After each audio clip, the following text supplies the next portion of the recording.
안녕하세요. 나나 간호실장입니다. 여기는 나나 성형외과의 심장 수술실이에요. 너를 봐? 카메라를 봐? 나 울 것 같아. 따라오시죠. 시작해볼까요? 의자가 자꾸 꺼진다.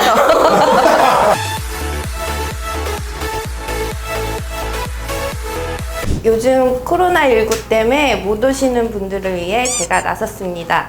나중에 오셔야 하니까 에스파하는 차원으로 수술 전에 안내사항 강조하는 부분에 대해 얘기해 볼게요. 따라오세요. 보통 수술 전에 수술 시간 10시간 전부터 금식입니다. 최대한 편하고 환복하기 편한 복장으로 내원해 주시고요. 렌즈, 액세서리 착용은 피해 주시고 매니큐어는 꼭 제거하고 내원해 주세요. 이런 안내 받으셨죠? 일단 시키는 대로 하긴 하는데 왜 그렇게 해야 될까? 알아봅시다. 왜 아는 내용인데 생각이 안 나? 금식을 해야 하는 이유는 마취 때문이에요. 전신 마취 유도 시 윗속에 남아있는 음식물이 구강 내로 역류할 수 있기 때문인데, 역류하면은 기도가 막혀서 질식할 수 있고, 기도로 넘어갈 경우 흡인성 폐렴을 유발할 수 있습니다. 간혹 식사만 안 하면 된다고 생각하시는 분들이 계시는데, 커피, 물 다 안 됩니다. 절대 안 돼요.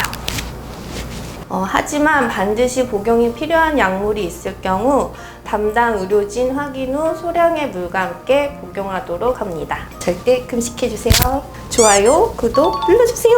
수술 전 내일 지우고 오세요 하면 꼭 몇 개 지워요? 한 개만 지워도 돼요? 이건 제 내일이 아닌데 하면서 그냥 오시는 분들 잘 들으세요. 자, 이 기계는 산소 포화도 측정기예요. 여기 안에 달린 센서를 이용해서 말초혈관에 있는 산소 포화도를 측정하는 겁니다. 손톱이 이 센서에 닿게 하면 여기 보면 숫자가 이렇게 나오는데 이게 지금 저의 산소 포화도예요.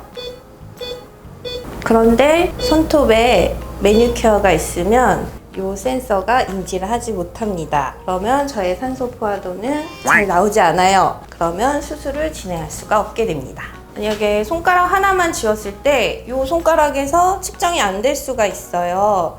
그렇기 때문에 적어도 4개 정도는 지우셔야 합니다.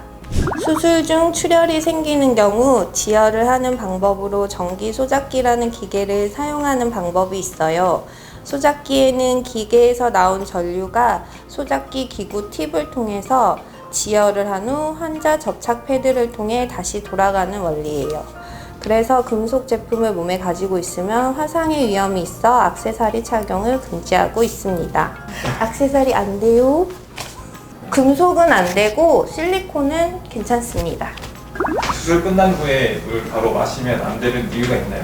네, 이거는 마취제 때문입니다. 마취가 되면 모든 근육이 이완을 한 상태이기 때문에 음식물이나 물을 마시면 위장이 활동을 못하게 되고 구토를 유발하게 되고 치사율이 높은 흡인성 폐렴을 유발할 우려도 높기 때문입니다. 의료진이 정해진 수술 후 금식 시간은 꼭 지켜주셔야 합니다. 네, 이렇게 수술 전에 지켜야 할 것들에 대해 몇 가지를 알아봤는데요. 빨리 이 시기가 지나고 많은 분들이 나나로 오셨으면 좋겠어요. 그럼 영상은 여기까지. 안녕! 끝났어! 개 좋아. 구독과 좋아요 한번 해줘. 표정이 안 좋아졌어. 구독과 좋아요. 앙!